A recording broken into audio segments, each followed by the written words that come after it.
Mesdames et messieurs, bonsoir et bienvenue à cette soirée qui va vous faire découvrir de multiples facettes du numérique. Je suis sûre, j'en prends le pari, vous avez tous avec vous un téléphone portable, cet outil qui vous permet de prendre des rendez-vous, de consulter la météo, de faire vos paiements peut-être ou tout simplement de communiquer. Vous voyez que le numérique a déjà bouleversé votre quotidien. Eh bien, le numérique bouleverse bien d'autres domaines de la société, comme la science. À l'UNIL, le numérique est partout, dans toutes les disciplines, y compris les sciences humaines. Prenez par exemple le séquençage du génome ou la modélisation de processus naturels en sciences de la Terre ou encore l'utilisation d'images numériques en sciences criminelles. Eh bien, l'Université de Lausanne est active dans tous ces domaines et elle développe des objets de recherche, de nouveaux objets de recherche grâce au numérique et de nouvelles méthodes. C'est cette exploration que nous aimerions partager avec vous ce soir et nous espérons beaucoup que vous allez découvrir des aspects du numérique auxquels vous n'avez jamais pensé. J'ai le plaisir ce soir de co-animer cette soirée avec Marc Attalin.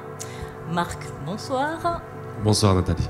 Vous êtes maître d'enseignement et de recherche à la Faculté des Lettres de l'UNIL. Vous êtes aussi directeur de la maison d'ailleurs à Yverdon. Et vous sortez de 3 jours de festival très intenses, les Numeric Games à Yverdon, de vendredi à dimanche, ça vient de se terminer. Donc en gros, vous êtes lessivé. C'est ça, je suis bien lessivé, mais quand même suffisamment en forme pour être avec vous ce soir. Alors nous allons d'abord découvrir quelques reflets de ces Numeric Games, festival consacré au numérique.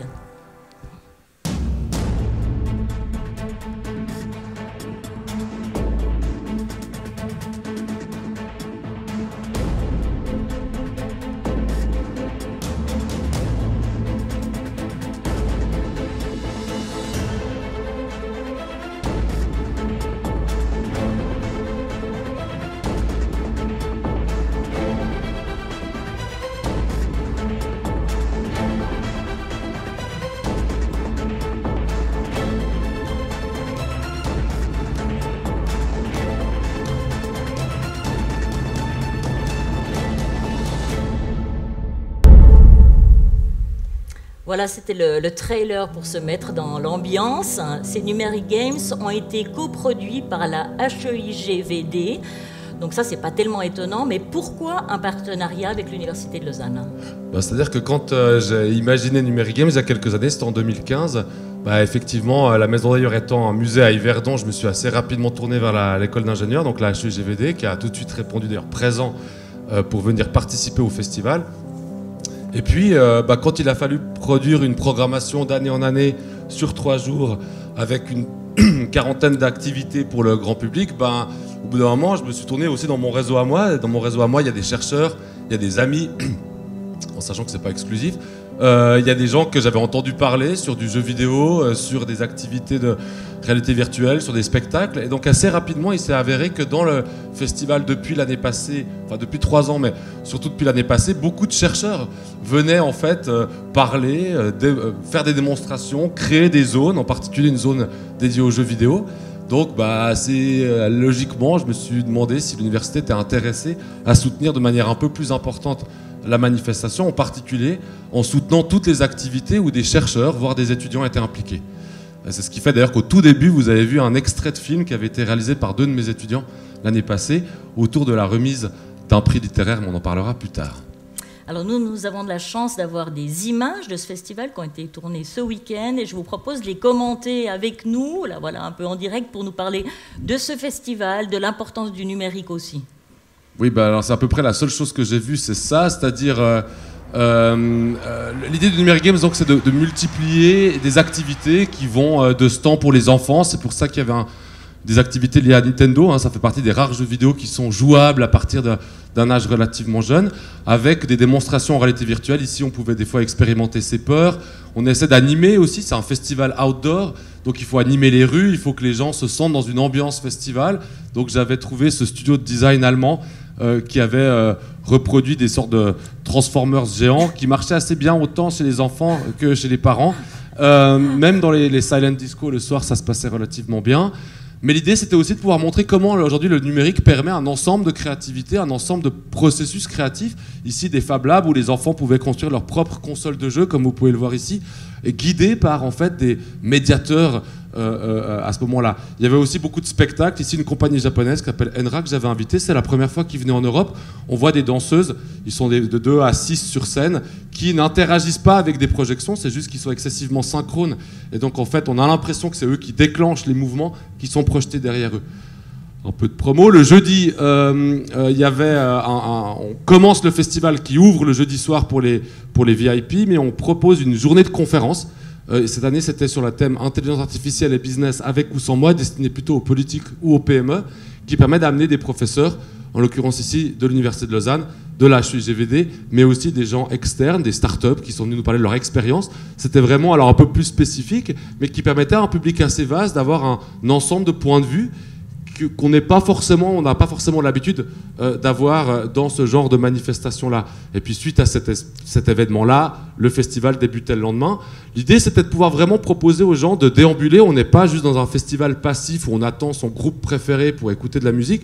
On est dans un festival où à 80% on essaye des choses qui peuvent nous plaire, des choses qui ne nous plaisent pas.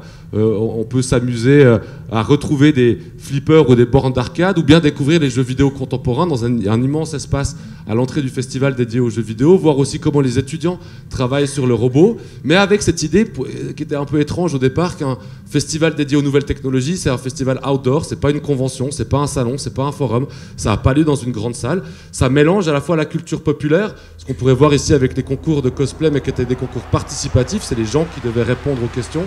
Ce qu'on voit aussi avec passablement d'événements, les spectacles le soir. Et puis la nuit tombée, on profite du parc technologique qui s'appelle Y-Park pour projeter sur les murs. Là, vous avez les projections qui sont faites sur les murs et qui vont créer une sorte à la fois de scénographie urbaine, mais en même temps qui vont permettre à des artistes de pouvoir peindre en live sur ces façades-là. Voilà, vous avez un dessin qui est en train d'être peint par Marc Simonetti, on en parlera aussi tout à l'heure.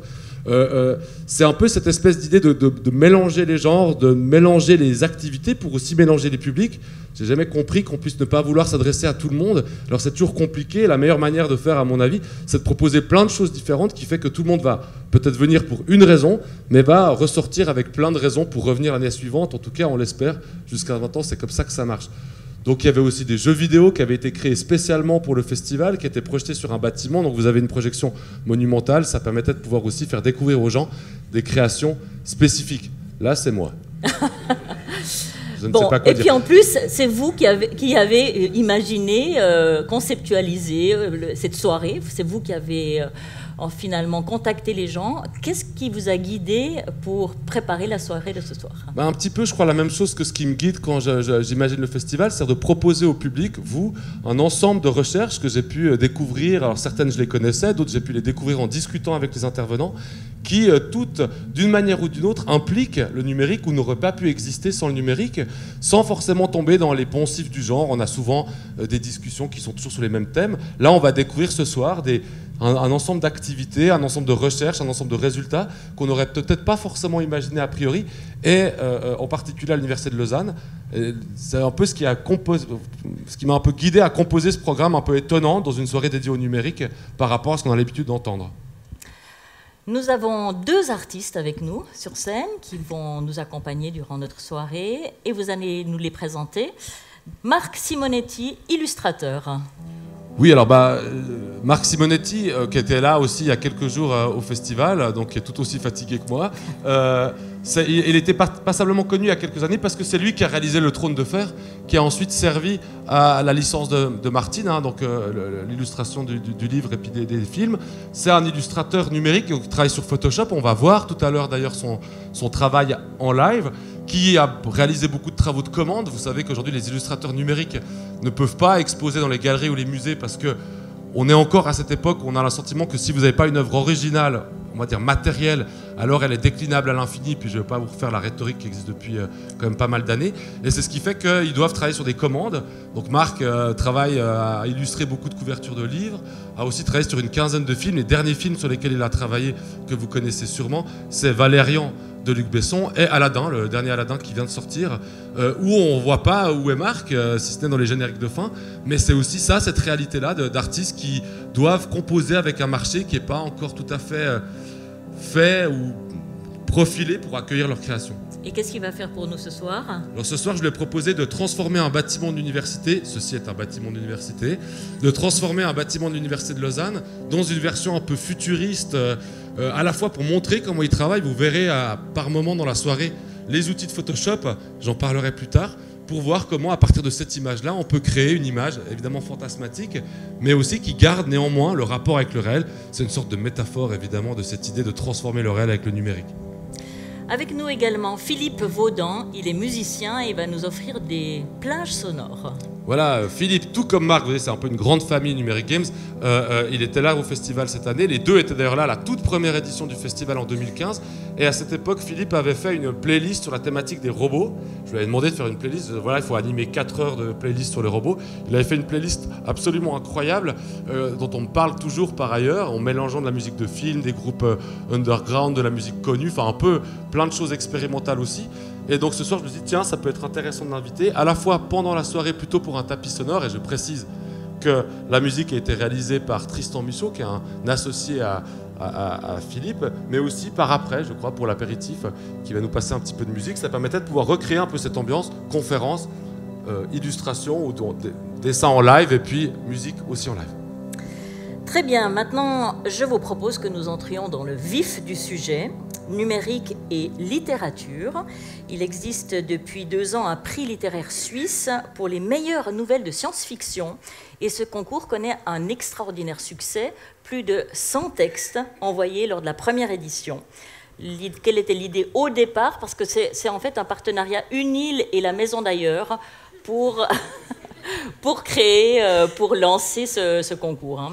Oui, bah disons qu'il s'avère que moi j'enseigne essentiellement en littérature sur la science-fiction. J'ai quelques-uns de mes collègues qui le font aussi, d'autres sections dans lesquelles des collègues travaillent aussi sur ce genre qui est à la fois littéraire mais aussi cinématographique.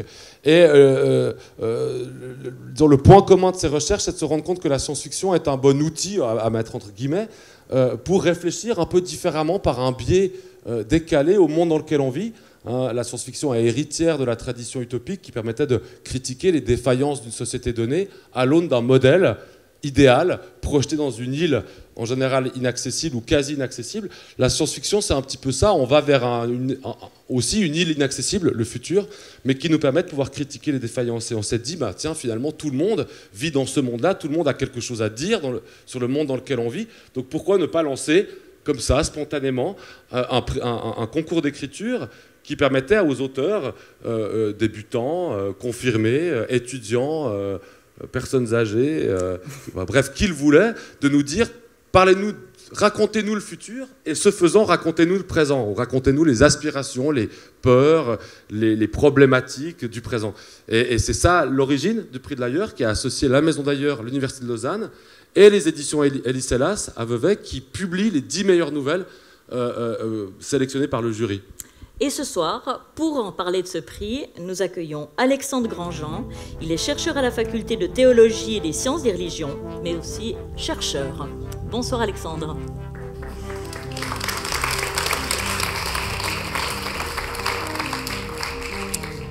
Alors bonsoir à tous. Notre histoire commence par une conjoncture un peu imaginaire. Hein. Ça commence comme ça. Et si un prix littéraire incitait le public suisse à écrire des nouvelles de science-fiction? Jusque-là, ça va. Mais et si ce prix leur fournissait le temps, l'espace, l'occasion pour réfléchir sur notre rapport aux nouvelles technologies? Avec le prix de l'Ailleurs, dont je vais vous parler ces prochaines minutes, c'est chose faite. Alors, à l'origine du projet, nous étions une équipe de chercheurs à fréquenter les couloirs, la cafétéria de l'Anthropole, et nous avions tous cette même envie, celle de constituer un prix littéraire 100% science-fiction en Suisse, pour une simple et très bonne raison, c'est qu'il n'en existait aucun. Pour nous, c'était également l'occasion de promouvoir de nouvelles plumes littéraires, mais également de créer un milieu de science-fiction où les gens pourraient partager, réfléchir, créer autour de ces thématiques. Et dès le départ, on s'est dit que ce prix était en grande partie destiné aux étudiantes, aux étudiants et évidemment aux alumni. Alors en 2017, on lance un appel à texte sur la thématique qui nous occupe ce soir, c'est les humanités numériques. Et comme il a été dit, on a été dépassé par le résultat, on a reçu plus de 110 nouvelles, ce qui pour une première édition d'un prix littéraire est énorme et qui témoigne d'une certaine manière de l'intérêt du public sur ces questions. Ça n'a pas été facile, hein. Le jury a dû se décider pour ne garder que 10 textes, et sur ces 10 textes, pour en primer 4, et le prix a été remis lors de l'édition 2018 du Numeric Games Festival. Je vous mets juste une petite photo de nos lauréates et lauréats, et pour la petite anecdote, c'est toujours intéressant à raconter, mais le jury lisait les textes de manière anonyme, hein, c'était à l'aveugle. Et à la fin du processus, on s'est rendu compte que sur les 10 textes sélectionnés, 7 étaient écrits par des femmes et 3 par des hommes, ce qui à mon sens tord un peu le coup à ce cliché qui voudrait que la science-fiction soit essentiellement quelque chose de masculin. Donc ce qui est intéressant avec ce prix, c'est qu'on a accès à des imaginaires, à des préoccupations de gens qui écrivent et qui participent à la société comme nous tous. Et au final, quelle est la coloration de ces nouvelles ? Je ne vais pas vous le cacher, elles ne sont pas optimistes. Hein. Je ne crois pas avoir lu un seul texte qui raconte un avenir radieux grâce aux nouvelles technologies, c'est plutôt de la dystopie. La grande thématique qui est ressortie, c'est celle de la désincorporation, ce qu'on appelle l'uploading, c'est-à-dire transférer sa conscience dans une machine pour vivre dans un monde artificiel, hein, comme dans le film Matrix. Là, évidemment, il se pose la grande question de ceux qui restent dans le monde matériel et qui vont continuer avec les souffrances et la chair, et ceux qui vivent dans ce monde idyllique avec cette grande question à la Woody Allen, est-ce que l'éternité, ce n'est pas très long, surtout vers la fin ?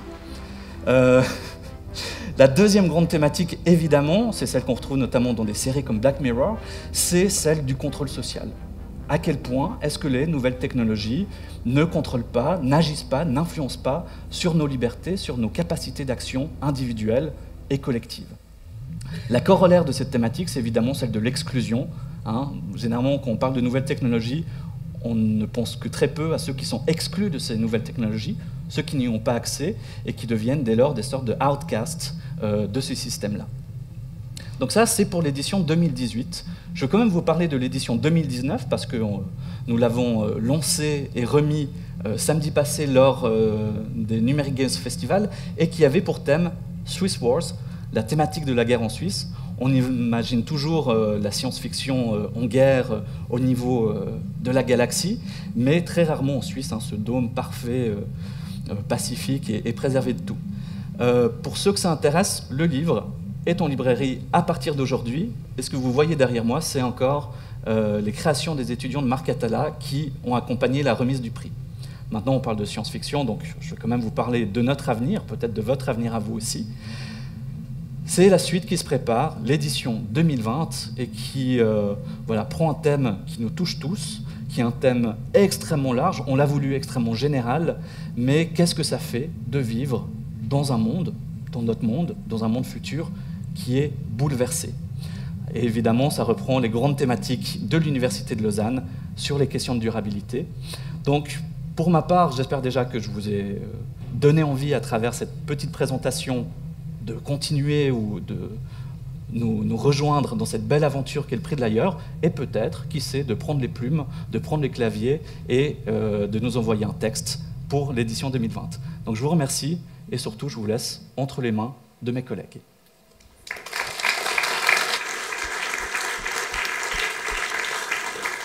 Merci beaucoup.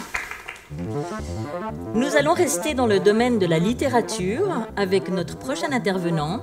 Isaac Panté est écrivain, maître d'enseignement et de recherche au sein de la section des sciences du langage et de l'information à l'UNIL.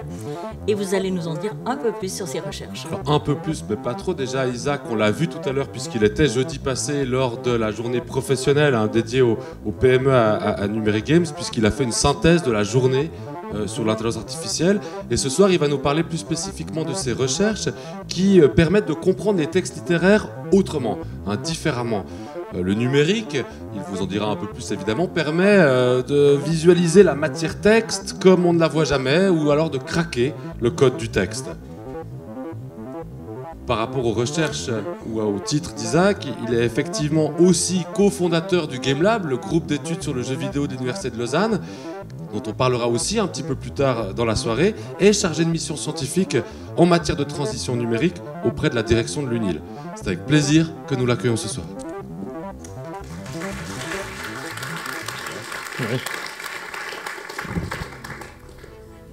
Bonsoir tout le monde. Oui, alors un peu de lecture autrement, c'est assez atypique, c'est un acte finalement, lire, que nous connaissons tous, que nous pratiquons depuis extrêmement longtemps. Et vous savez à quel point ce qui est central dans la littérature, c'est la capacité à changer de point de vue. Vous tournez une page, vous passez à un autre chapitre, et puis tout à coup, vous vous trouvez carrément dans une autre époque. Vous entrez dans d'autres personnages, ou des fois, on fait des sortes de zoom-out. Ce genre de procédure, évidemment, le cinéma l'a bien compris, comme ici dans ce film de Beau lendemain, adapté du roman éponyme de Russell Banks, où on passe successivement, en fait, d'un avocat revanchard à une rescapée, et finalement même à des objets inanimés comme le bus qui est le protagoniste de l'accident au centre en fait de ce récit. Et pourtant, ce qui a l'air de ne pas changer, c'est notre rapport à la lecture, c'est-à-dire que vous lisez, nous lisons vraisemblablement toujours à peu près de la même façon, avec le même type d'instrument, nos mains, notre regard, notre esprit, pour ensuite décoder ce signal particulier. Et c'est aussi de là que viennent la plupart de nos acquis en faculté des lettres. Et c'est assez particulier quand vous y pensez au niveau de la démarche scientifique, puisque la démarche scientifique s'appuie très souvent sur des instruments spécifiques qui ont aussi le mérite de nous faire accéder à d'autres types de réalités. Donc changer de point de vue, changer d'échelle, comme ici avec ce microscope qui nous permet d'aller dans l'infiniment petit, et puis aussi, évidemment, aller dans l'infiniment grand avec télescope et autres. Et il semblerait qu'en lettres, fidèle à une certaine tradition, en fait, on devrait se limiter à ce type d'objet particulier, donc rester à cette lecture très proche, et aussi, par conséquent, nous déplacer à l'intérieur de ces grands sanctuaires que sont les bibliothèques. Or aujourd'hui, vous savez qu'en fait, quelques petites choses ont changé, vous en entendez parler systématiquement, et ces éléments qui ont changé, c'est bien sûr aussi la numérisation. Qu'est-ce que ça change en réalité, la numérisation? Eh bien, d'une part, c'est qu'au-delà de la préservation du matériel, des manuscrits, qui reste évidemment absolument central, nos bibliothèques commencent également à ressembler à ceci. Elles ont une sorte de double numérique, des fermes de serveurs, et ça veut également dire que notre livre, eh bien, ressemble à ça. Avoir un livre qui ressemble à du code, c'est-à-dire qui est codé dans ce type de langage, eh bien, nous offre un certain nombre d'autres possibilités. Et je vais vous donner quelques exemples des applications possibles, malheureusement que quelques-unes, que nous explorons en faculté des lettres. La première chose, eh bien, c'est qu'on peut quitter le niveau du livre à proprement parler pour descendre à un niveau un petit peu plus bas. Ce niveau, c'est par exemple descendre au niveau des mots, évidemment, ce que la linguistique fait depuis très longtemps avec la linguistique computationnelle, mais aller même encore plus loin, descendre par exemple au niveau de la ponctuation. Ce type de déplacement et ce type de transformation n'a pas besoin du big data dont vous entendez parler systématiquement. Je vous donne un exemple particulier, ici une visualisation produite par Adam J. Calhoun, où vous voyez deux textes dont on a simplement retiré le contenu textuel central. On n'a gardé que la ponctuation sur ces éléments-là. Et pour les férus de littérature américaine comme moi, qui sont présents et présentes dans la salle, peut-être que vous ne serez pas surpris de découvrir que derrière ces deux visualisations, en fait, se cachent deux auteurs. McCarthy d'un côté, qui a effectivement évacué tous les éléments parascéniques avec un texte très proche du scénario, et puis de l'autre côté, eh bien, Faulkner, qui enrichit beaucoup plus son texte avec tout un lot de commentaires. Et on peut aussi faire jouer le texte, mettre le texte en jeu, le faire interagir. Cela veut dire, par exemple, demander une analyse automatique. Vous voyez ici un logiciel qui a été développé avec différents collègues de l'Université de Lausanne, dans une équipe interdisciplinaire qui réunit à la fois des historiens, des chercheurs en sciences du langage et de l'information. Sur ce type de visualisation, la pièce de théâtre ici de Jean Racine défile sur la droite, et le réseau, vous voyez sur la gauche, est généré automatiquement avec une suite de personnages. Chacune des animations que vous voyez correspond en fait à une réplique avec un grossissement à chacune des interventions et qui nous permet, scène après scène et acte après acte, de voir apparaître un réseau qui nous documente sans même le lire. Encore que, évidemment, le but étant de combiner les deux approches, eh bien, nous permet d'avoir un aperçu général de la visualisation. Ça, c'est la première approche. La deuxième, évidemment, c'est de tirer aussi parti du big data. Et le big data, c'est cumuler tous les ouvrages pour pouvoir aller beaucoup plus loin. Par exemple, comparer ce même type de réduction typographique. Par exemple, aussi, mobiliser toutes ces différentes constellations pour faire des comparaisons à très grande échelle. Et vous voyez donc qu'avec ce type de techniques qui sont permises par les humanités numériques, qui sont parfois un petit peu étranges quand on ne les connaît pas, eh bien nous retrouvons ces constellations qui nous manquaient avec nos outils de base, et nous retrouvons aussi des moyens d'accéder au code génétique, en un certain sens, de textes stylistiques. Et donc ça nous permet de raconter une autre histoire. Et vous vous posez sans doute la question, mais d'accord, lire autrement c'est une chose, mais est-ce qu'on pourrait aussi écrire autrement ? Eh bien oui, on peut aussi écrire autrement. Je n'ai évidemment pas le temps de vous en parler, mais je vais quand même vous donner deux pistes. La première, c'est évidemment la génération automatique de texte, qui va vraiment être au centre de ces prochaines années. Et puis la deuxième, c'est amener la littérature sur de nouveaux objets, notamment du côté du jeu vidéo, dont l'Université de Lausanne inaugure son premier cours cette année. Il y aurait encore 1000 choses à dire, mais j'espère vous avoir donné un aperçu de ce que pourrait être lire autrement. Merci beaucoup.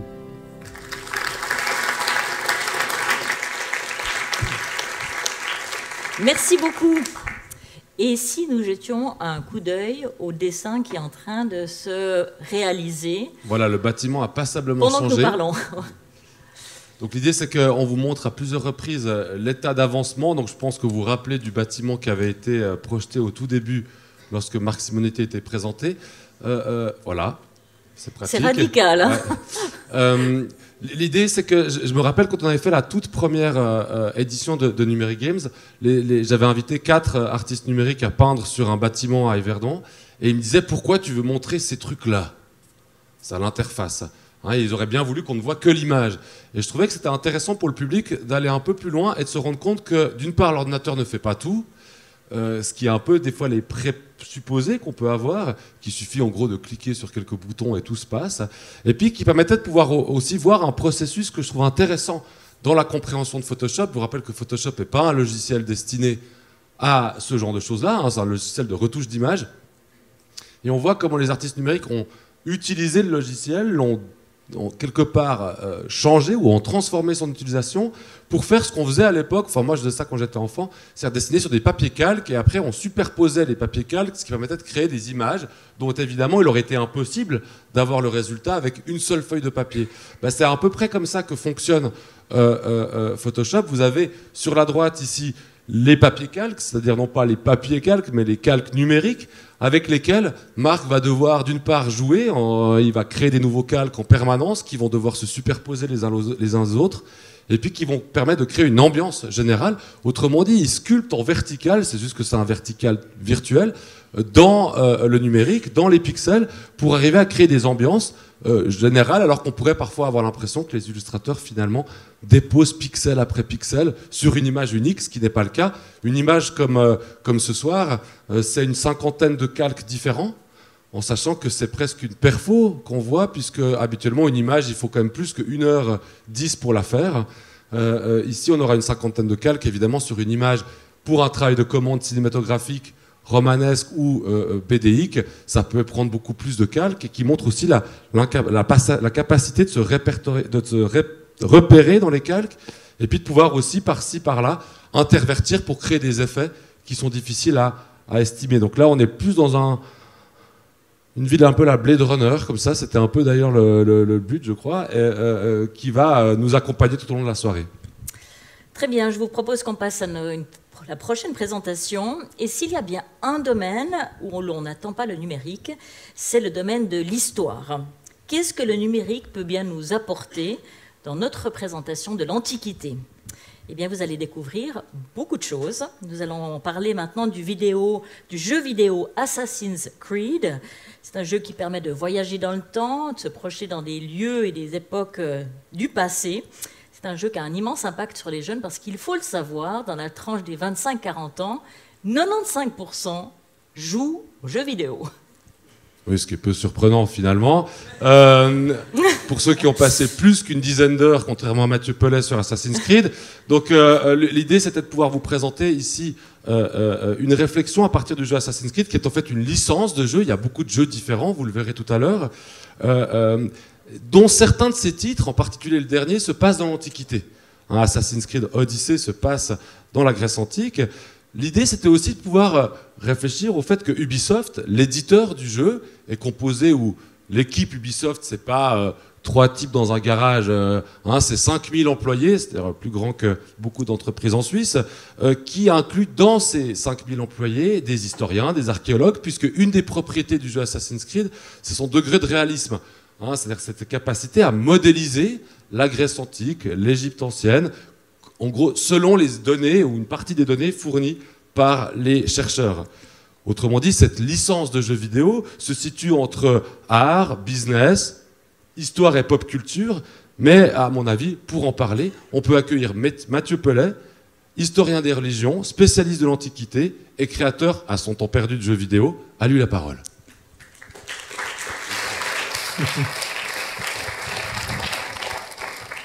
Bonsoir. Assassin's Creed compte une histoire. Elle compte une longue histoire depuis 2007, principalement à travers les différents jeux qui sont sortis, mais également à travers des romans, du cinéma, une application smartphone ou encore de la bande dessinée. Et chacun de ces objets continue à raconter cette histoire en renvoyant constamment le lecteur, le joueur, aux autres objets de la licence, l'exemple même d'une licence cross-média. Alors l'histoire d'Assassin's Creed, c'est assez simple. On parle d'une civilisation ancienne qui aurait créé les êtres humains et également des artefacts technologiques extrêmement puissants. Pour obtenir ces artefacts, deux groupes s'affrontent, deux groupes, les Templiers et les Assassins donnant donc leur nom à la série. Alors peut-être vous vous dites, mais pourquoi un historien des religions, spécialiste de l'Antiquité du bassin méditerranéen, vous parle-t-il d'Assassin's Creed ? Eh bien parce que le terrain de jeu d'Assassin's Creed, c'est l'histoire. L'histoire avec un grand H. Le joueur est toujours amené à jouer en fait deux protagonistes, un protagoniste contemporain qui, par une interface machinique, va pouvoir incarner un personnage du passé et donc revivre des événements historiques. Dans le cas du dernier jeu, Assassin's Creed Odyssey, le joueur incarne Layla Hassan, une femme du XXIe siècle, qui, grâce à l'animus, va se retrouver dans la peau de Cassandra ou Alexios. Le choix est donné au joueur. Deux personnages qui évoluent dans la Grèce du 5e siècle avant notre ère, en pleine guerre du Péloponnèse, c'est-à-dire en plein affrontement entre la Ligue de Délos, dirigée par Athènes, et la Ligue du Péloponnèse, menée par Sparte.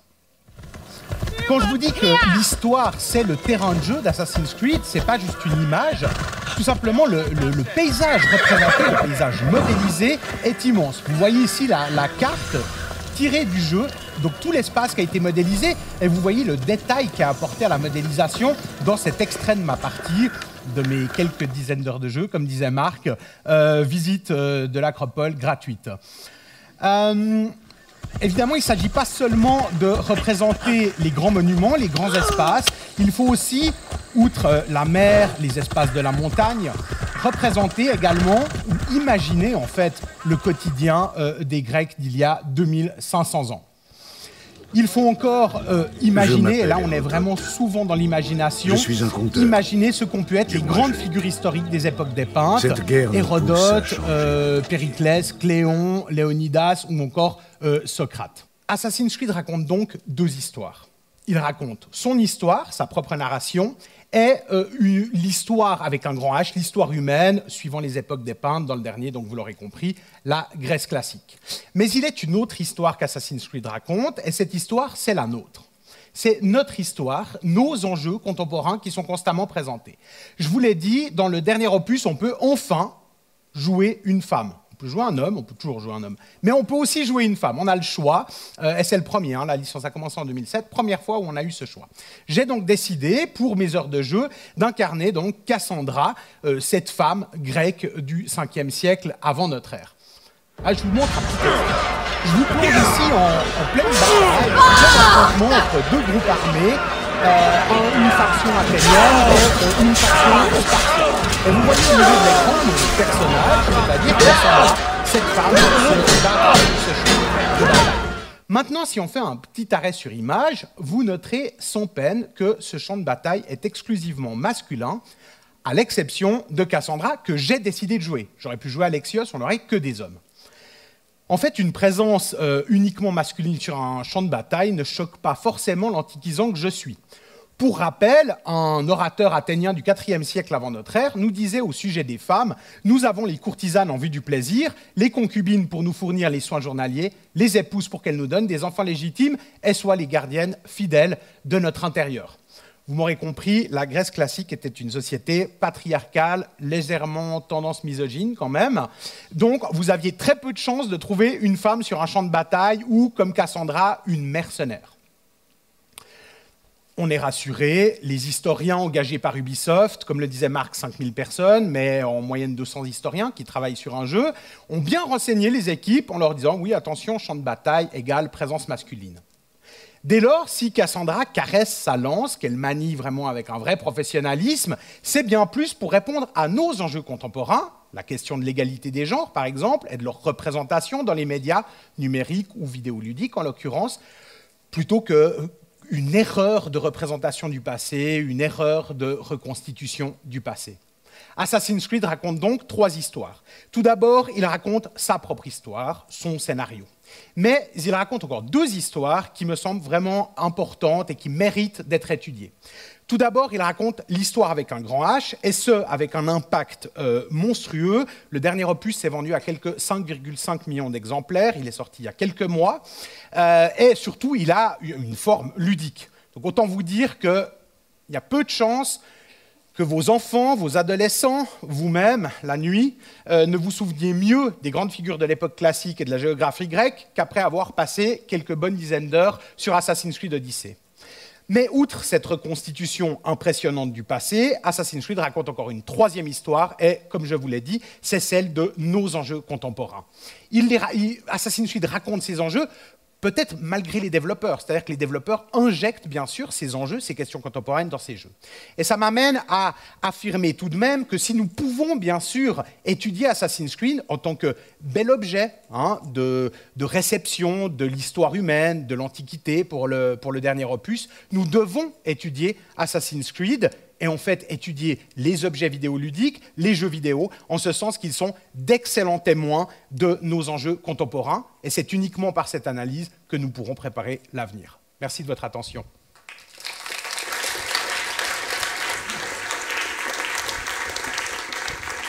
Merci beaucoup. Nous allons rester dans le monde du jeu vidéo avec cette question toute simple. Faut-il conserver le patrimoine lié aux jeux vidéo ? Et qui va s'occuper de ce travail colossal? Parce que quand on pense jeux vidéo, on ne pense pas seulement à Assassin's Creed. Non, normalement pas. Le jeu vidéo, c'est un domaine qui, on va pas vous refaire l'historique, mais qui a en tout cas un peu plus de 40 ans maintenant, qui est en effervescence incroyable depuis une vingtaine, trentaine d'années, qui convoque... énormément de joueurs du monde entier, petits, grands. On est toujours surpris par les moyennes d'âge, puisque les moyennes d'âge des joueurs jeux vidéo en Europe, c'est 37-38 ans, puisqu'il y a plein de gens qui, quand ils jouent sur leur smartphone, ils pensent qu'ils ne jouent pas à un jeu vidéo, mais c'est un jeu vidéo. C'est donc un patrimoine gigantesque. C'est un patrimoine qui pose des problématiques d'archivage. Quelles sont les traces, quels sont les codes qu'on a gardés du passé, en particulier lorsqu'une société fait faillite ou disparaît. C'est d'ailleurs un des avantages ou une des missions que s'est fixé le Game Lab, le groupe d'études sur le jeu vidéo que je mentionnais tout à l'heure, fondé par 4 chercheurs il y a quelques années, qui cherche, lui, outre l'étude des jeux vidéo, il y a eu une conférence publique dernièrement sur Fortnite, mais aussi à réfléchir sur ce patrimoine-là, hein, comment l'archiver et comment en l'étudier sur cette base-là, puisque les archives peuvent assez rapidement disparaître. Pour en savoir un peu plus, on accueille Yannick Rechat, premier assistant à la faculté des lettres, qui va nous parler, un des 4 cofondateurs du Game Lab, qui saura mieux nous renseigner sur ces choses-là. On peut l'accueillir maintenant.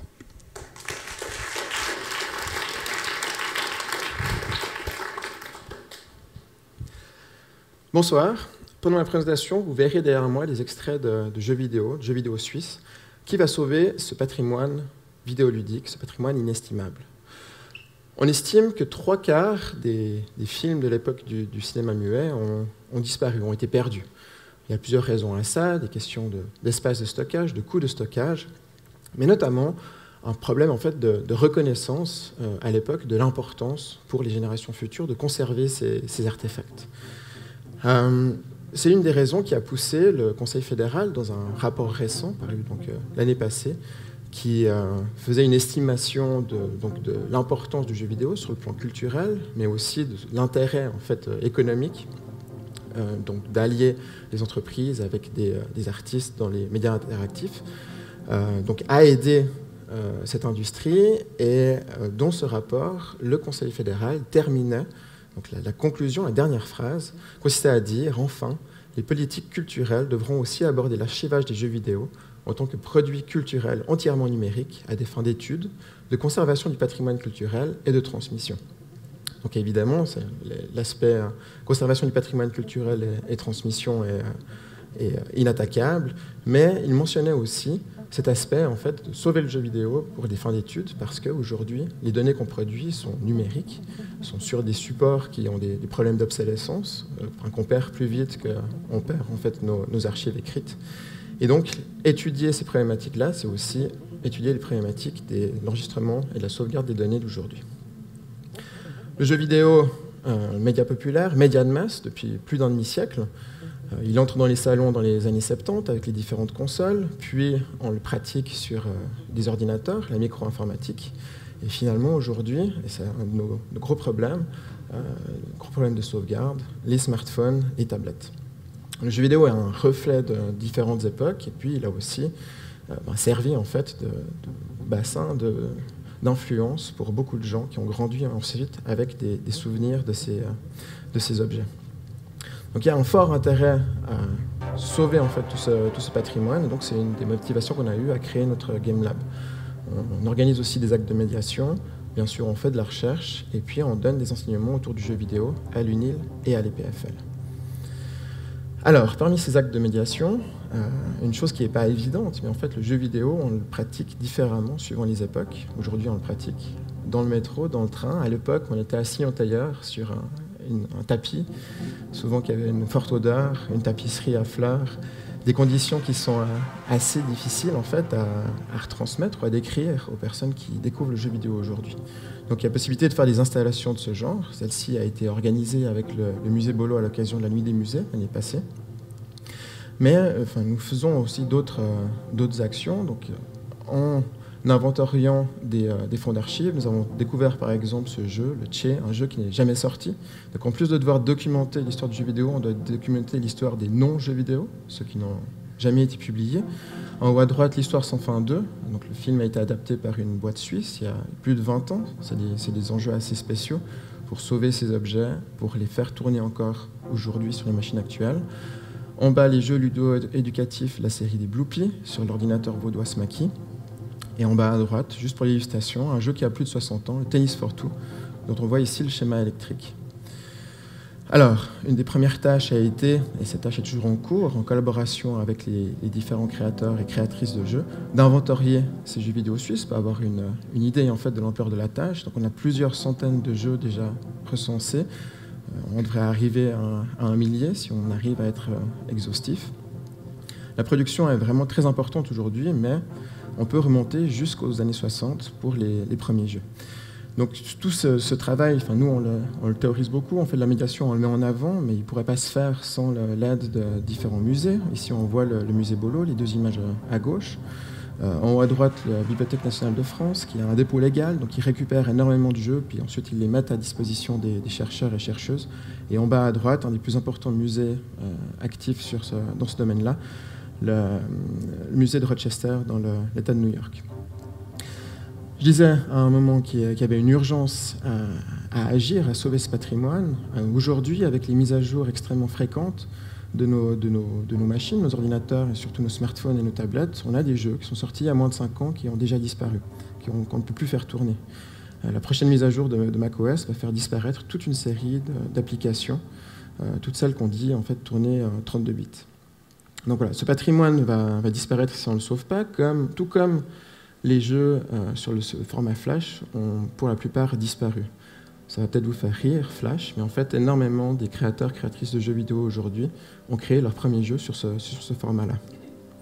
Alors voilà, comment agir? Il nous faut réunir les structures existantes, mettre en place les outils manquants pour ces problématiques numériques qui évoluent en fait d'un système d'exploitation à l'autre, former des spécialistes, des archivistes, des historiens du numérique, mais aussi sensibiliser les créatrices et les créateurs à agir directement au moment de la création, préparer leurs archives, la transmettre et au final sensibiliser le public à ce genre de problématiques. Je me permets une petite publicité pour vous donner un exemple de genre d'action qu'on fait. Dans 3 semaines, en présence du créateur de Bloopy, nous allons organiser un cours public où nous parcourrons l'histoire et les origines, l'existence et les raisons de l'existence de Bloopy, un personnage qui a habité des jeux vidéo, dont les petits-enfants vaudois, mais ensuite on trouve des témoignages du monde entier quand le jeu est sorti sur DOS et Windows, a accompagné l'adolescence, l'enfance de personnes à travers le monde. Donc voilà, il y aura aussi une captation parce qu'il s'agit de transmettre ce genre de témoignages aux générations futures pour comprendre dans quel environnement on a grandi. Merci beaucoup.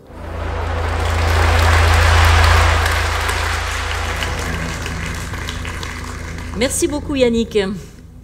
Nous allons quitter le monde des jeux vidéo pour retourner dans celui de l'Antiquité.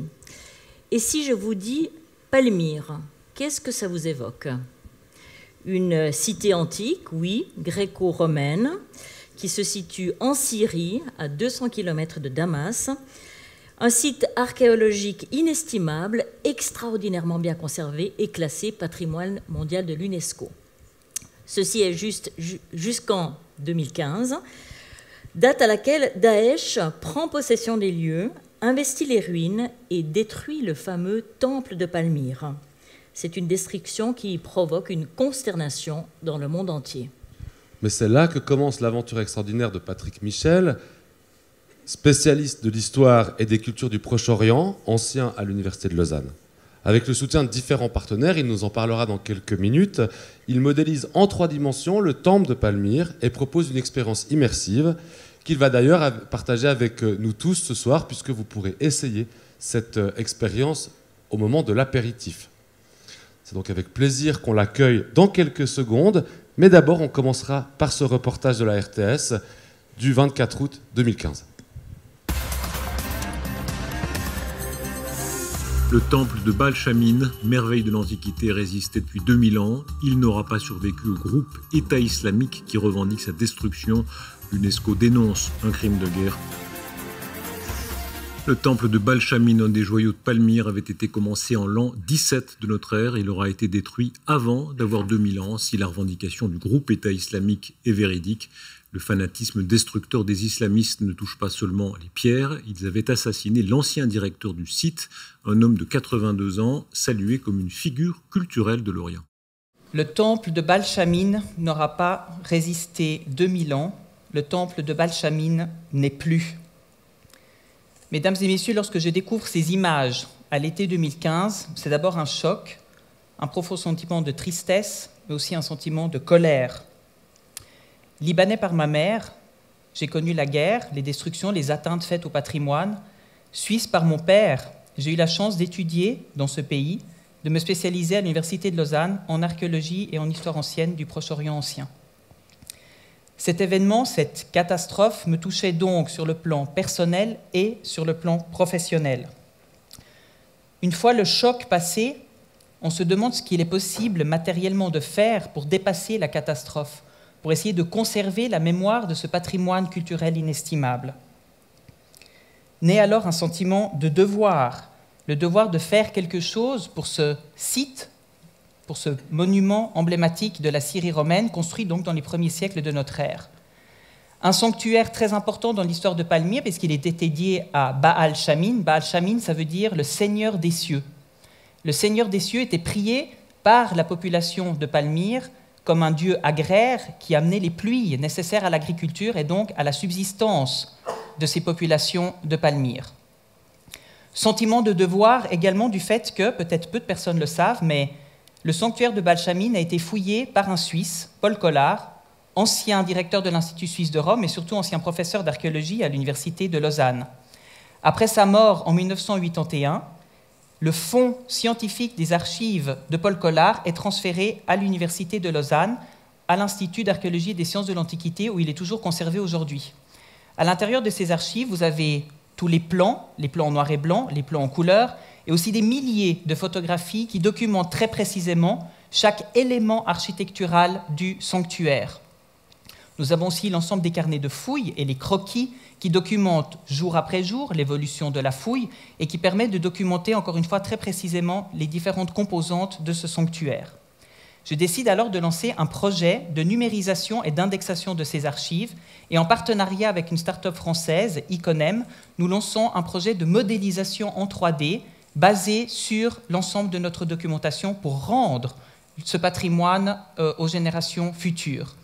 Et donc, nous avons terminé actuellement la modélisation du sanctuaire de Baal Shamin sur ses 4 faces, mais également dans son organisation intérieure, c'est ce qu'on appelle un thalamos, c'est la chapelle à l'intérieur de laquelle était vénéré le dieu des pluies, et il comptait parmi les plus beaux exemples architecturaux de la ville antique de Palmyre. Dans le cadre de cette collaboration avec Iconem, j'ai aussi lancé un partenariat scientifique avec l'Institut du monde arabe. En effet, l'Institut du monde arabe préparait l'année dernière une importante exposition, Cité millénaire, à Paris, où Iconem était partenaire. Et Jack Lang insistait beaucoup dans la préparation pour que le site de Palmyre soit présent dans cette exposition. J'ai alors proposé un partenariat pour pouvoir montrer au public la restitution que nous avions faite du sanctuaire de Baal Shamin, et je vous propose donc de découvrir cette exposition à Paris.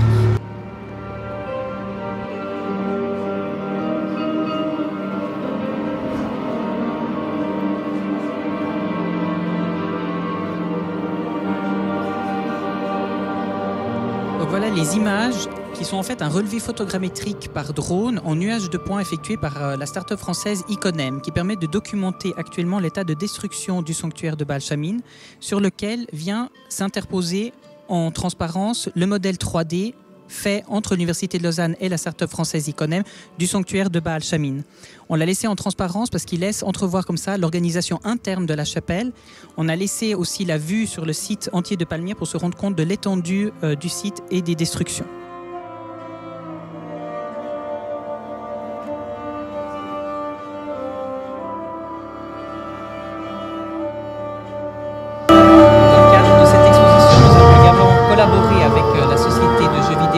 Dont vous avez déjà entendu parler, et Ubisoft a créé pour cette exposition 6 expériences de réalité virtuelle, des expériences immersives, dont une qui concerne directement le sanctuaire de Baal Shamin, et vous aurez, mesdames et messieurs, ce soir la possibilité, pendant l'apéritif qui suivra, d'essayer cette expérience et de vous plonger dans le site de Palmyre, de revisiter le sanctuaire de Baal Shamin tel qu'il était avant la destruction. Un tel projet ne serait pas possible sans des soutiens massifs, un soutien tout d'abord de l'Université de Lausanne évidemment, mais de nombreux partenaires. Et je tiens ce soir à mentionner particulièrement le soutien de la Fondation ALIF, l'Alliance internationale pour la protection du patrimoine dans les zones de conflit, avec qui nous avons signé une convention hier dans les murs même de cette université. Et donc je vous remercie pour votre attention.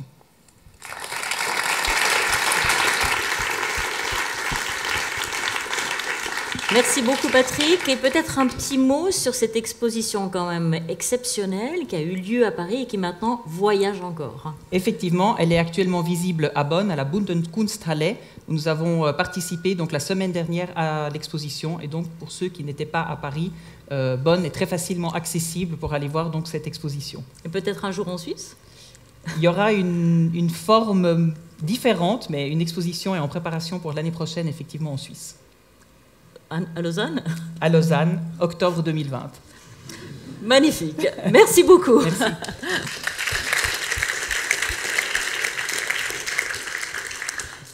Et si nous allions voir où en est notre illustrateur ? C'est ça, je pense que c'est une bonne idée.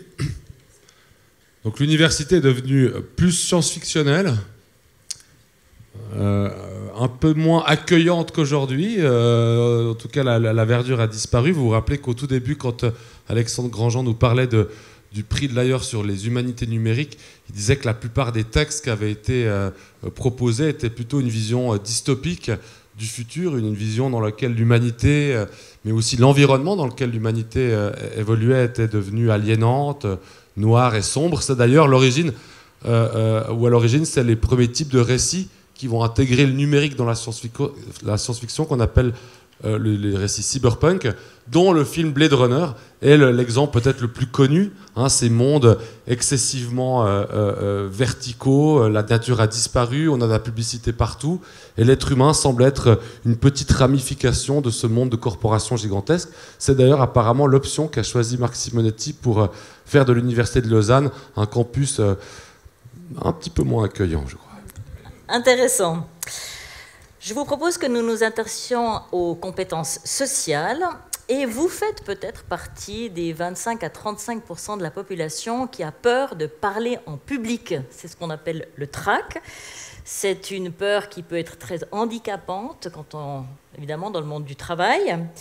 Et parler en public est une recherche que mène actuellement la faculté des HEC de l'UNIL. Oui, vous pourrez, donc, comme vous l'avez compris tout à l'heure, à la fois essayer les expériences immersives qui vous mettront ou qui vous propulseront dans le temple de Palmyre, mais il y a aussi une autre expérience que vous pourrez tenter, une expérience pour augmenter, ou en tout cas pour tester vos compétences sociales. C'est l'histoire que va nous raconter Marianne Schmidt-Mas, qui est professeure ordinaire en comportement organisationnel à la faculté des HEC, et qui va nous montrer comment la réalité virtuelle, qui sert à revenir ou à revivre ici la destruction du temple de Palmyre, peut être aussi utilisée dans d'autres domaines et un peu différemment. On peut l'accueillir.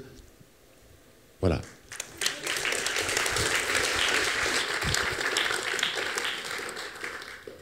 Bonsoir. Ceci est Elaine Thompson. C'est la femme la plus rapide au monde.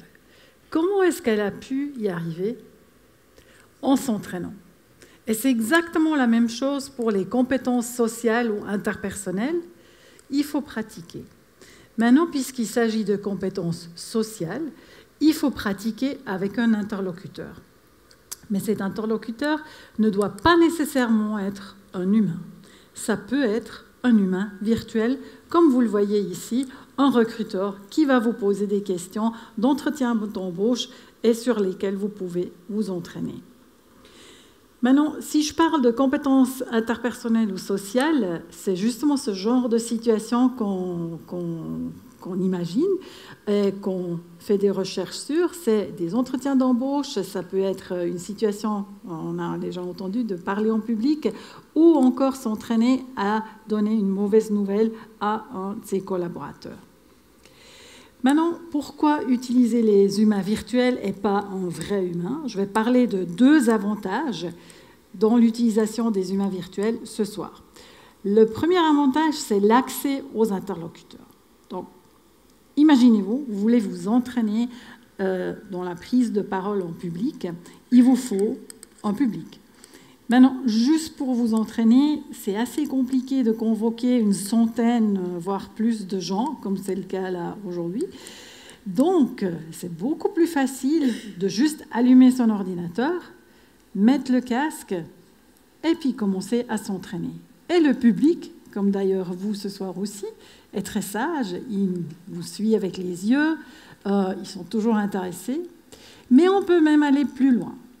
C'est-à-dire, lors de l'entraînement, on peut faire un entraînement sur mesure, c'est-à-dire en fonction de la qualité du discours, on peut faire réagir le public. Il peut y avoir des gens qui, tout d'un coup, quittent la salle, ou qui commencent à parler à côté, ou encore qui commencent à s'endormir. Le deuxième avantage de l'utilisation des humains virtuels, c'est qu'on peut expérimenter des nouvelles, justement, expériences. Je vais vous donner 2 exemples. Ça, c'est un premier exemple, de nouveau, la situation de prise de parole en public. Mais ici, il y a quelque chose de spécial. Imaginez-vous que moi, je m'entraîne là avec mon public virtuel, mais en plus de ça, je suis sur une planche et devant moi, il y a le vide. Alors, qu'est-ce que ça implique? Ça implique que j'ai la peur du vide. Et pourquoi est-ce qu'on utilise ça pour la prise de parole en public? Parce que l'idée derrière, c'est qu'on augmente de manière artificielle le stress ressenti par la peur du vide. Et ensuite, une fois après l'entraînement, les gens sortent de la simulation et donnent leur présentation en public. Et là, il n'y a pas le stress additionnel de la peur du vide. Donc, ça devient, relativement parlant, facile. Et en plus, lors de l'entraînement, ils ont adapté ou ils ont acquis des compétences de maîtrise de stress qu'ils peuvent maintenant utiliser dans des situations de prise de parole en public. Deuxième possibilité, des nouvelles expériences, on peut créer un humain virtuel qui vous ressemble, votre sosie. Tout d'un coup, c'est possible que vous vous rencontrez vous-même. Chose qui n'est pas possible dans la réalité. Pourquoi? Parce que c'est différent de se voir sur vidéo. Parce que la définition de doppelganger ou de sosie, c'est que le sosie, il se comporte de manière indépendante de vous.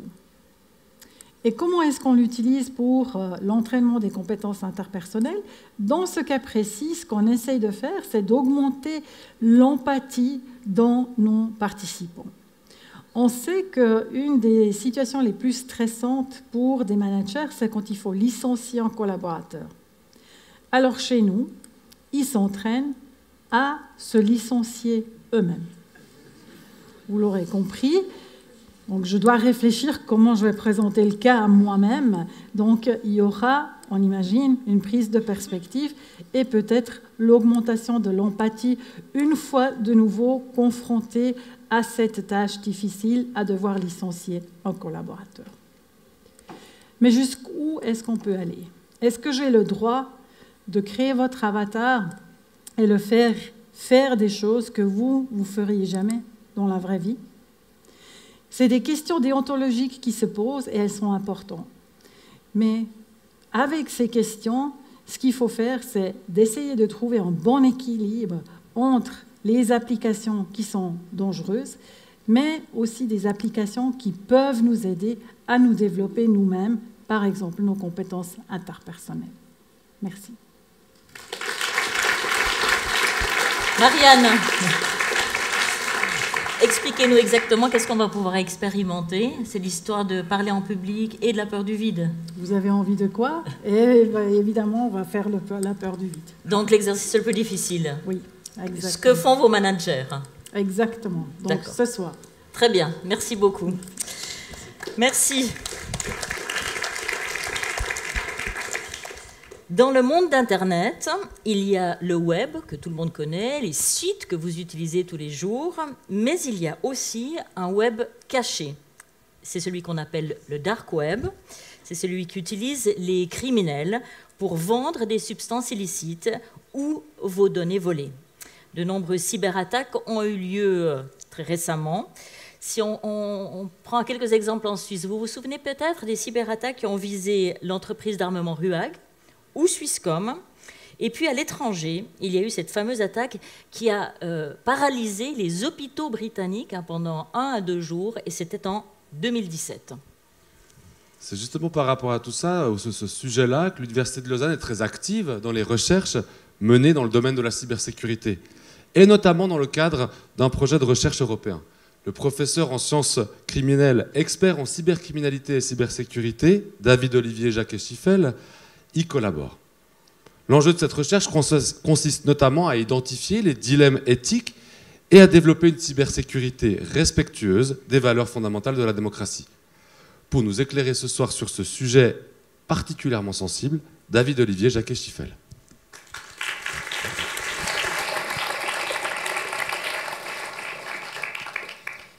Merci, bonsoir. Je vais donc vous parler de cybercriminalité entre mythe et réalité. Moi, je ne vais pas me faire avoir. Mais j'aimerais vous présenter un exemple concret, un exemple réel qui s'est passé tout récemment. Le 6 août dernier, pendant la pause de midi, j'étais chez mon dentiste. J'ai pris mon attel, j'ai relevé mes emails et j'ai vu que le directeur de l'école des sciences criminelles, donc le directeur de l'ISC, Olivier Ribaud, m'avait envoyé un message. Il m'écrivait « Hello, are you available ?» Bon, il était en vacances. Je lui ai tout de suite répondu « Je suis chez le dentiste, est-ce que je peux t'appeler après ?» Quelques minutes plus tard, j'ai reçu sa réponse. Dans sa réponse, il me vousoie. Or, Olivier et moi, on se tutoie. Donc là, j'ai réalisé qu'il y avait une tentative d'usurpation d'identité. En fait, la totalité, l'intégralité des collaborateurs de l'école des sciences criminelles a été touchée par cette attaque. Plus de 100 personnes. Grâce au fait qu'Olivier Ribaud a réagi rapidement et à la réactivité des services informatiques de l'Université de Lausanne, une seule carte a été achetée. En fait, le criminel cherchait à nous faire acheter des cartes cadeaux iTunes d'une valeur de 200 francs. C'est bizarre. En fait, il voulait qu'on achète ces cartes, qu'on lui donne les numéros pour pouvoir les utiliser. Soi-disant, on était Olivier Ribaud dans une séance et il devait offrir ces cartes à certains participants à la fin. Il demandait de l'aide. Donc une seule carte a été achetée, l'achat a pu être annulé et finalement personne n'a été lésé. De telles activités laissent de nombreuses traces. Par exemple, ici, on voit que l'adresse email d'Olivier Ribaud n'est pas son adresse habituelle, son adresse professionnelle. Si on regarde un peu plus attentivement, on voit que j'ai envoyé ma réponse à 12h50 et en fait que le criminel l'a reçue à 11h50. Ce n'est pas de la science-fiction. En fait, ça soulève l'idée probablement d'un décalage horaire. Et les différentes analyses qui ont été faites suite à cette attaque ont permis de localiser l'attaque venant du Nigeria. Il y a des attaques, en fait ce genre d'attaque laisse beaucoup de traces, on apprend à les faire parler. Dans le cadre par exemple du master en investigation et identification numérique que je dirige, on apprend à nos étudiants à comprendre ces traces numériques, à comprendre ce qui se cache derrière et à retrouver en fait de nombreux indices. Il y a des attaques beaucoup plus graves comme celle-ci, WannaCry, en 2017. Elle est basée sur une vulnérabilité des systèmes Windows. La NSA, National Security Agency, le service secret américain, connaissait cette vulnérabilité, mais ils l'ont gardée secrète pour pouvoir la transformer en une arme extrêmement puissante pour attaquer des ordinateurs et les rendre inutilisables. Or, le 14 avril 2017, des hackers ont volé cette information et l'ont rendue publique. Moins d'un mois plus tard, le 12 mai, on a assisté à une attaque de grande envergure qui a infecté plus de 400 000 machines et paralysé, comme vous l'avez dit tout à l'heure dans l'introduction, de nombreux hôpitaux en Grande-Bretagne. L'auteur ou les auteurs ici cherchaient à se faire payer en bitcoin. Ils avaient chiffré tous les ordinateurs infectés et pour pouvoir retrouver l'accès aux données qui étaient enregistrées sur ces ordinateurs, il fallait en fait payer une rançon en bitcoin. Le bitcoin, cette monnaie virtuelle, on la voit aussi apparaître, par exemple, dans le dark web.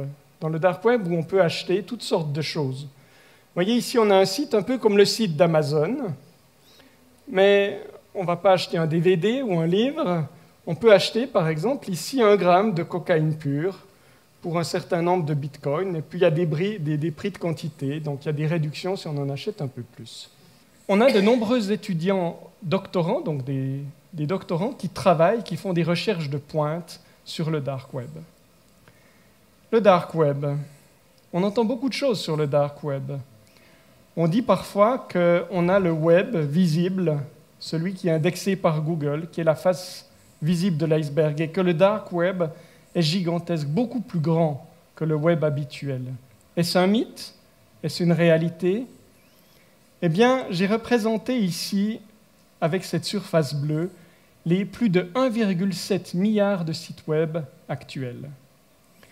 À la même échelle, le dark web, c'est ce petit carré rouge que vous voyez sur la gauche.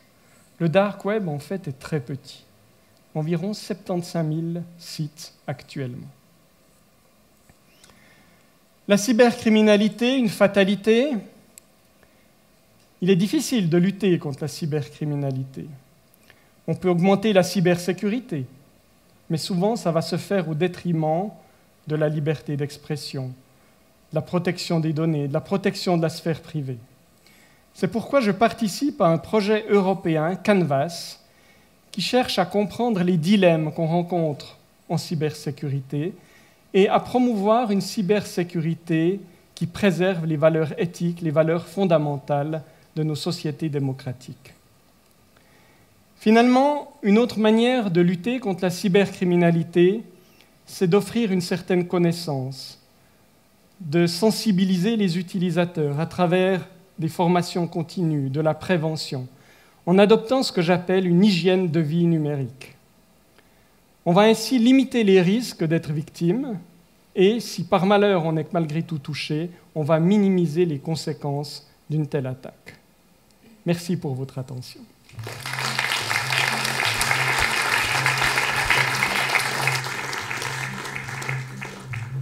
Merci. Partons maintenant dans le domaine du sport, où vous conviendrez que le numérique est un outil extraordinaire pour mesurer la performance. Vous savez certainement que sur votre téléphone portable, il y a cette petite icône et ce logiciel qui vous permet de mesurer vos nombres de pas. Est-ce que oui ou non vous avez fait 10 000 pas par jour? Eh bien, l'UNIL accueille un centre de performance, d'excellence dans le domaine de la recherche et du sport. Et c'est justement de ça que nous allons parler aujourd'hui. Maintenant, performance sportive. Oui, d'ailleurs, c'est le sujet d'une thèse que prépare Bastien Presset, doctorant à l'Institut des sciences du sport. L'idée générale, c'est que le big data est en train de changer le rapport à notre corps, parfois jusqu'à l'obsession, comme vous le mentionniez d'ailleurs tout à l'heure. On peut aussi imaginer que le big data pose beaucoup de questions en termes de protection de données ou de mise à disposition des données. On en parle beaucoup ces temps avec ce qui est arrivé avec Facebook. Mais c'est aussi évidemment quelque chose qui est en lien avec des enjeux économiques. Toutes ces questions autour des big data paraissent très très loin des sciences du sport. Mais l'histoire critique que va nous raconter Bastien Presset va nous montrer que ce n'est pas tout à fait ça. À lui la parole maintenant.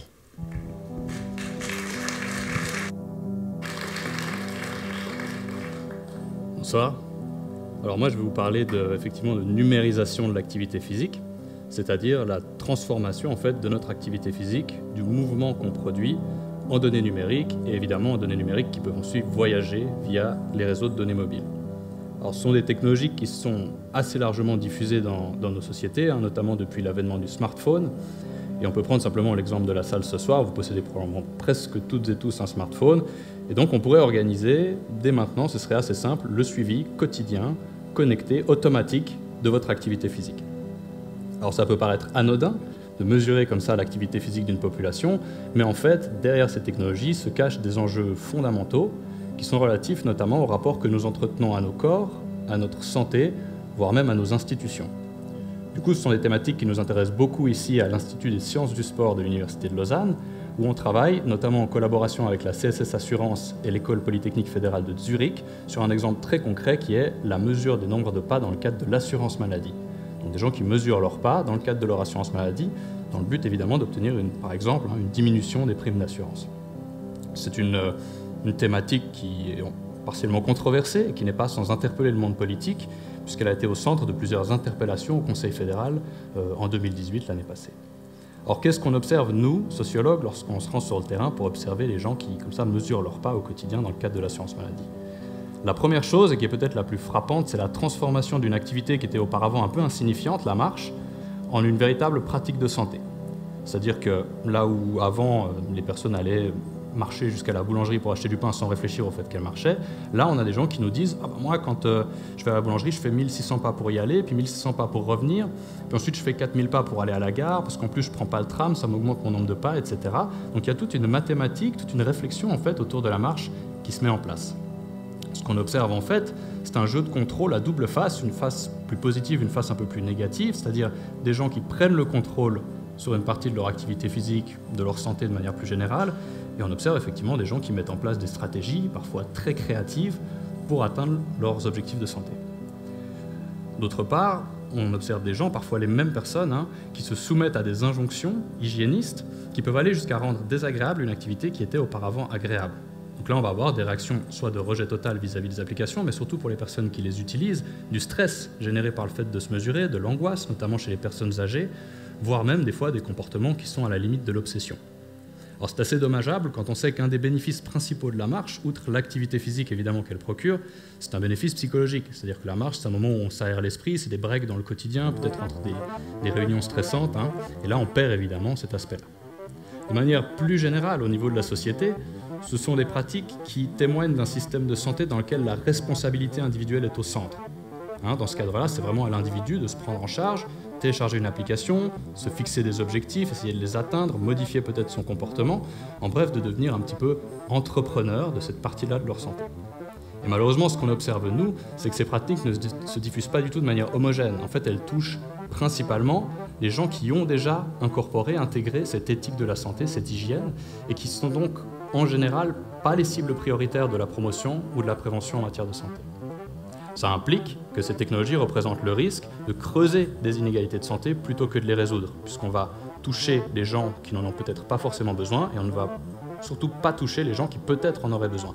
Et donc on creuse l'inégalité d'une certaine manière entre ces deux populations. Alors quel bilan est-ce qu'on peut tirer rapidement de la numérisation de l'activité physique dans ce cadre-là? Des pratiques, je l'ai dit, qui ont des aspects positifs et négatifs à la fois, qui sont susceptibles de changer les comportements, mais au risque de creuser les inégalités de santé. En bref, un bilan, on va dire, nuancé, mitigé, et qui nous rappelle qu'au-delà des discours qui ont une fâcheuse tendance à la présenter comme soit une solution miracle, soit une catastrophe annoncée, la numérisation, je devrais plutôt dire d'ailleurs les numérisations, en l'occurrence de l'activité physique, sont en fait des phénomènes complexes, changeants, protéiformes, situationnels aussi. Et c'est pour ça qu'on les étudie à l'Institut des sciences du sport et puis plus généralement à l'Université de Lausanne pour mieux les comprendre, et puis aussi parfois pour trouver des solutions à leurs effets les plus négatifs. Je terminerai ma présentation sur une question ouverte à l'assistance. Est-ce que ces pratiques de numérisation de l'activité physique ne sont pas au centre d'un paradoxe? Un paradoxe qui surgirait lorsque, pour résoudre une problématique sociale dont on sait qu'elle est en partie due à la présence du numérique dans nos vies, l'inactivité physique, on propose comme solution encore plus de numérique. Merci de votre attention.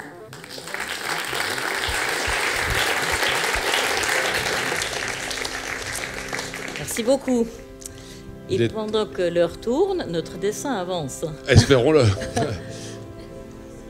Voilà, pour les gens qui ont déjà vu Blade Runner, je pense qu'on s'y rapproche un petit peu. Ça permet aussi à Marc de savoir qu'il te reste 10 minutes, si jamais. Voilà, donc l'université, alors là, on la reconnaît plus, mais on reconnaît quand même par contre passablement de traits esthétiques qui font justement penser à toute cette esthétique cyberpunk, ces mondes en fait futuristes dans lesquels ils semblent pas faire bon vivre par ailleurs, surtout si vous êtes tout en bas de la rue. C'est devenu un monde asiatique en plus. Oui, c'est toujours assez ça. Très intéressant. Très bien, nous avons voyagé ensemble dans le monde du numérique, nous vous avons présenté une mosaïque de projets de recherche et maintenant nous vous proposons de prendre un peu de distance pour nous intéresser à une figure imaginaire, le cyborg, et vous allez nous expliquer, Marc, quelle est la relation entre le cyborg et le numérique. Oui, ce qui est assez intéressant, c'est que pendant pas mal d'années, on a supposé que la science-fiction, d'ailleurs peut-être que certains d'entre vous le présupposent aussi, nous parlait en fait, par exemple, dans le cas du cyborg, c'est-à-dire ces êtres mi-humains, mi-machine, ou un être humain connecté à des interfaces cybernétiques, il nous parlait de notre futur. D'ailleurs, on entend très souvent, nous vivons dans un monde de science-fiction, ce n'est pas encore de la science-fiction, ou alors au contraire, c'est de la science-fiction, avec cette idée que ce qu'on verrait dans les romans, au cinéma, ou dans les séries télévisées, c'est ce qui nous attend. Comme si la science-fiction avait une vocation prophétique de nous parler de notre futur.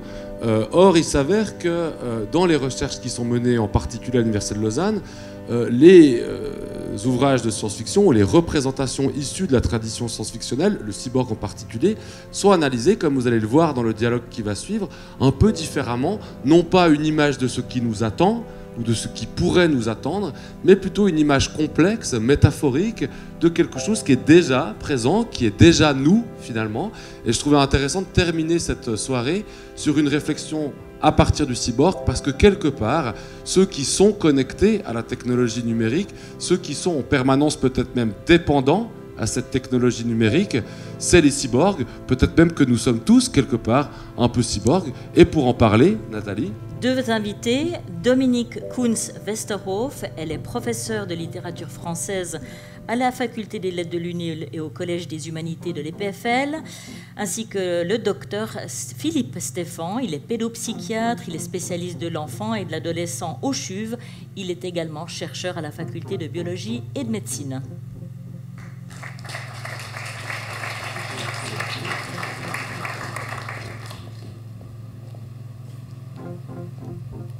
Bonsoir.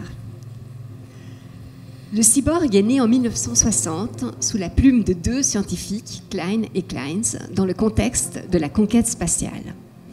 Ce néologisme est un mot valise pour organisme cybernétique. C'est une hypothèse théorique qui propose d'adapter le corps à un environnement extraterrestre en le dotant d'un plan technologique. Les inventeurs du cyborg le présentent comme un concept fanciful, c'est-à-dire fantaisiste, qui pourrait ressembler à de la science-fiction. Effectivement, la science-fiction a largement anticipé le cyborg, avec des personnages de soldats augmentés après la Première Guerre mondiale, dans le genre du merveilleux scientifique, puis avec des personnages d'astronautes augmentés après la Deuxième Guerre mondiale. La science-fiction contribue à populariser le concept du cyborg, notamment avec le roman qui le choisit comme titre, Cyborg, qui sera adapté à la télévision dans la série L'homme qui valait 3 milliards. La créature devient donc transmédiale. Elle passe de la littérature à la télévision, mais aussi au cinéma, à la bande dessinée, au manga, et pour finir, aux jeux vidéo. Alors si la SF, donc la science-fiction, est un amplificateur du cyborg, elle en est aussi un révélateur critique. Et nous allons vous proposer ce soir un regard croisé, un pas de deux. D'une part, donc, la littérature critique de la science-fiction et puis la pédopsychiatrie, pour essayer de vous donner des hypothèses sur la fascination qu'exerce le cyborg sur nous, sur les humains et spécialement sur les adolescents. Nous allons donc retenir quelques pôles critiques qui sont pertinents tant pour l'histoire de la science-fiction que pour les thérapies avec les ados. Tout d'abord, la question de l'auto-engendrement. Les pères du cyborg, donc Klein et Klein, décrivent l'hybridation technologique comme un acte volontariste, solitaire, comme un moment de toute puissance. Le cyborg s'affranchit de ses limites biologiques par ses implants. Alors la science-fiction, elle, héroïse cette figure pionnière, cette figure conquérante sur un mode épique, mais elle critique néanmoins l'illusion de l'autonomie ou du contrôle que porte la naissance du cyborg. En effet, elle campe des cyborgs qui sont souvent des êtres éminemment dépendants. Ils dépendent de leur interface numérique aujourd'hui. Ils dépendent aussi de toute une constellation de personnages, à commencer par l'ingénieur et le médecin, tout comme d'institutions. Ce sont des êtres aliénés, assujettis jusque dans leur chair. Et leur aventure va donc consister en un processus de réappropriation qui souvent passe par un surcroît de technologie. Et c'est tout, vous savez, ce qui se passe dans le développement psychoaffectif de l'adolescent. on voit bien que cette période de vie, qui est une période de transformation, est une période qui va être de se dégager finalement de la dépendance que l'on a, de la dépendance notamment aux parents, de manière psycho-affective, pour aller vers une autre dépendance, notamment une dépendance vers des relations futures. Donc dans tout ce moment de dépendance, de difficulté à sortir de cette dépendance, l'adolescent va subir des transformations internes qui vont l'amener à avoir des possibilités, notamment au niveau cérébral. On parle beaucoup des changements au niveau du corps, mais il y a aussi beaucoup de choses dans le cerveau qui changent. Et cette impression d'avoir un nouveau cerveau, et donc presque un cerveau qui naît de l'intérieur, donc du mythe de l'auto-engendrement. Et là, on retrouve à ce moment-là le mythe de Dionysos, par exemple, qui est celui de renaissance. Et l'adolescent a l'impression, en effet, de renaître à travers son corps, à travers ses émotions, et donc de quitter finalement l'enfance. Et dans ce moment, qui représente un peu une forme de toute-puissance infantile, il retrouve et avoir l'impression d'une forme d'invulnérabilité, comme ce que l'on peut voir à travers des vieux personnages comme Peter Pan, par exemple, qui lui a cette forme de toute-puissance. Si le capitaine Crochet arrive trop près de lui, il est capable, grâce à la fée Clochette, de partir dans les airs, de s'envoler, et donc de ne pas être confronté à la réalité de l'adulte, qui va être représenté par le premier cyborg, finalement, de l'humanité, si on veut, qui est le capitaine Crochet, donc avec une mutilation de son bras, qui vient de cette mutilation du crocodile, pris par... disons que longtemps, on entend ce crocodile à travers le tic-tac, qui représente à ce moment-là le temps, ce qui veut dire que quand on grandit, on arrive dans le temps et on est confronté à des angoisses dites de mort, et à ce moment-là, on se retrouve mutilé avec un crochet. L'utopie de l'invulnérabilité est reprise aujourd'hui notamment par les transhumanistes qui postulent dans le premier article de leur déclaration fondatrice la prochaine abolition de la souffrance grâce à la transcendance technologique. La science-fiction est plus critique. Tout d'abord, elle renvoie le cyborg à ses origines historiques.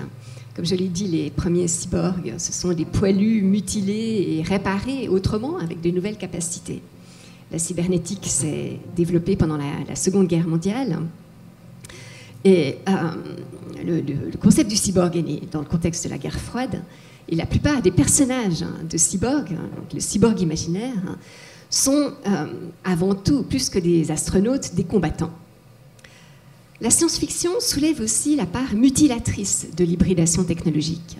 Il faut faire le sacrifice de son intégrité physique et psychique pour acquérir de nouvelles capacités, sensorielles ou cognitives. Alors cette atteinte au corps et à l'esprit est représentée par excellence par le leitmotiv science-fictionnel de l'impuissance sexuelle. Les premiers cyborgs sont des hommes castrés aux antipodes du fantasme d'omnipotence ou de surpuissance virile. Soit ils sont réellement castrés, ils ont subi cette mutilation dans le cadre de leur augmentation, soit leur augmentation implique une impossibilité mécanique d'avoir des rapports sexuels, soit encore leur différence qui les éloigne de la commune mesure humaine induit une impuissance psychique. Ainsi, la science-fiction fait toujours osciller l'augmentation avec le handicap. Le héros doit passer par un processus de déshandicap. C'est le contrepoint tragique ou l'épreuve initiatique de sa transformation. C'est pourquoi le cyborg est aussi l'icône des technologies d'assistance au handicap, comme l'a montré la compétition du cybathlon, qui s'est tenue d'abord à l'École polytechnique fédérale de Zurich, puis à l'École polytechnique fédérale de Lausanne, où il s'agit de promouvoir des prototypes destinés aux personnes handicapées. Alors parler de l'adolescence comme un handicap, c'est peut-être aller un peu loin, quoique quand on les côtoie tous les jours, on s'aperçoit qu'il y a quand même quelques soucis. Et puis, on a parlé de sexualité. Alors évidemment, dès qu'on parle de sexualité, les psychiatres sont tout à fait intéressés. Et donc, il est clair que dans l'univers du cyborg, on retrouve quelque chose autour de la différenciation sexuelle.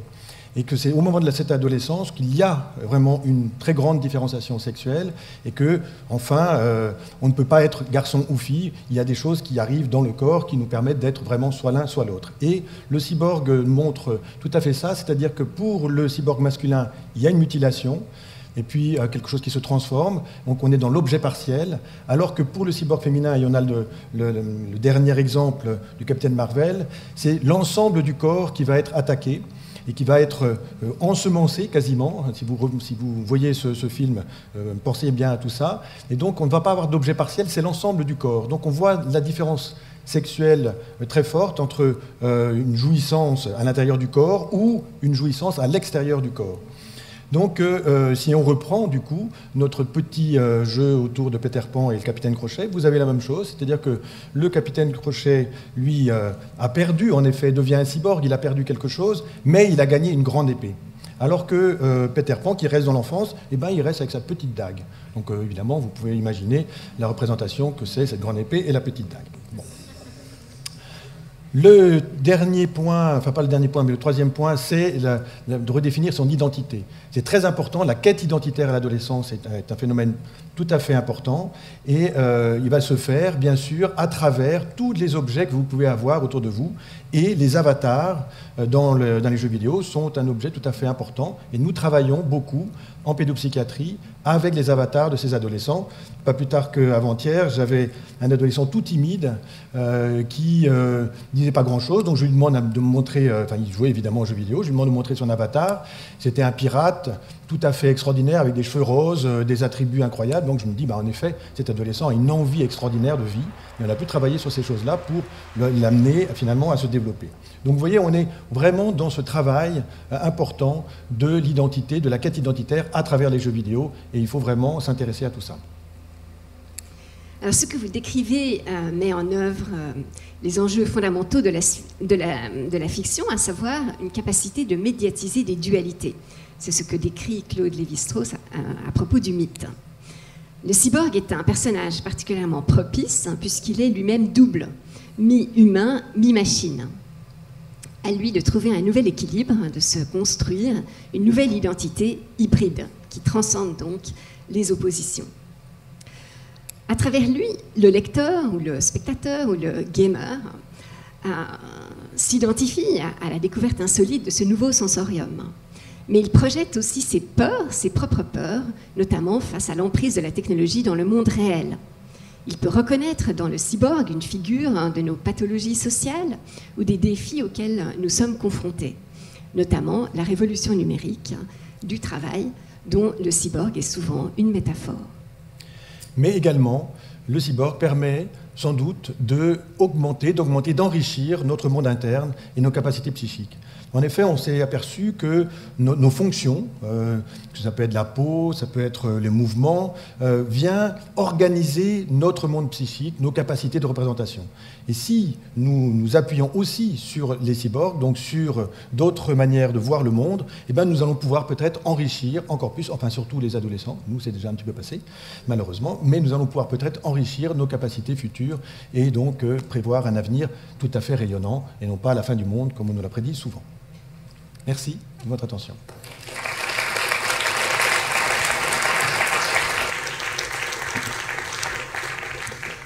Nous arrivons au terme de notre soirée et c'est le moment de découvrir notre digital painting, notre œuvre vivante dans son état final. Et je voilà, peut-être qu'on peut éteindre les lumières. Ce sera un peu mieux parce que là... Donc, je ne sais pas si vous voyez avec les lumières... Peut-être que la régie peut baisser un peu les lumières. Voilà, donc on est parti d'une image de l'Université de Lausanne qu'on ne reconnaît plus. Voilà un petit peu ce qui a été produit aujourd'hui par... Voilà. Je pense que vous voyez à peu près où sont le bâtiment. Il y a quelques éléments qui restent. C'était intéressant de voir aussi l'idée de pouvoir rajouter, de pouvoir recréer à partir du réel, quelque part, l'image réelle de l'Université de Lausanne, de pouvoir proposer un monde fantasmatique certes, mais un monde dont la fantasmatique est contenue quelque part dans cette photographie initiale. Je propose à Marc de nous rejoindre puisqu'il a pu finir ces 70 minutes de... Et on applaudit.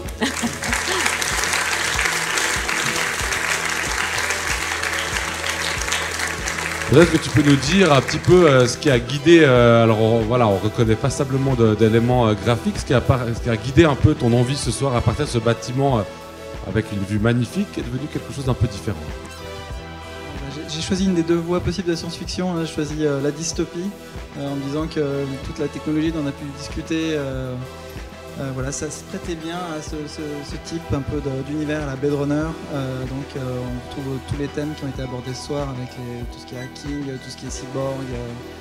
Voilà, donc j'ai repris tous les objets visuels de Blade Runner. Donc j'ai commencé par faire une pyramide, ensuite j'ai bâti la ville en partant du bâtiment. C'est plein de fois le même bâtiment en fait, ça se voit pas des masses, mais voilà. Et ensuite, juste en mettant de la publicité avec des néons partout, ben, je pense qu'on est vite dans l'ambiance, quoi.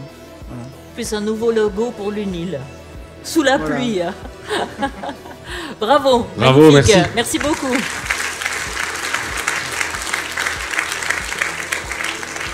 Nous aimerions aussi remercier Philippe Vaudan pour son accompagnement musical.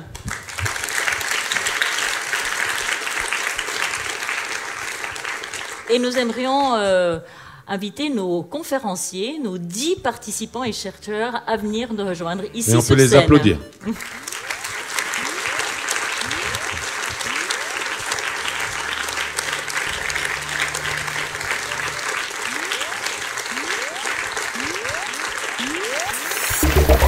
Voilà, toutes les facultés de l'UNIL représentées ce soir. Merci à Marc Atala, concepteur de la soirée, qui nous a vraiment préparé un menu extraordinaire.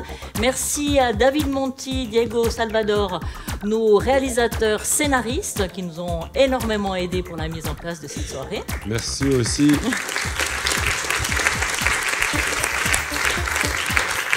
Merci aussi à Nathalie Randin, qui a tout de suite accepté de parler, de se plonger dans ce monde un peu futuriste et en même temps très très actuel comme on a pu le voir ce soir. Merci à vous tous pour votre attention, j'espère que la soirée vous a plu. Comme on l'a dit tout à l'heure, il y a 2 expériences immersives qui vous attendent à l'apéritif, qui maintenant est quasiment tout de suite là.